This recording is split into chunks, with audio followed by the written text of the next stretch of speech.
His hope for him that like he doesn't leave and then think he has to order DoorDash for every single one of his meals because his mom didn't teach him anything. Or that like, you know, they know how to fold laundry and that they know how to separate like their darks from their whites so that like all of a sudden, you know, all of their clothing isn't gray. And so it's just, I don't know, like I feel like some of these basic responsibilities though are being lost over time because like kids now go to school for long hours, right? They have a lot of homework and other stuff. They have a lot of extracurriculars and other things. I see this with my clients where they get up really early in the morning. They drop their kids off at school. They're at work all day. They usually have a babysitter that, especially if both husband or wife are working, they have a babysitter that comes, takes the kids to activities. Kids do the activities. They come home. They do their homework. Then they all sit down for dinner. They like, you know, rush through their dinner.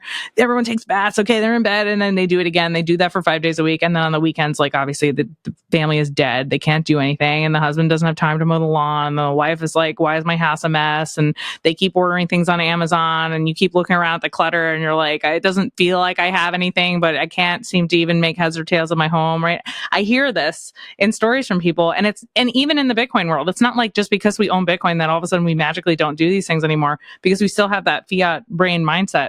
But it's a fast paced life where you miss a lot. Yeah. And there's a huge, and in my opinion, there's a huge spiritual cost to that. And also like, I don't know, but I mean, I consider my kids to be like my most precious assets in the world. You know, it's like they're amazing and they're so impressionable. And like, I want to try to spend as much time with them as possible.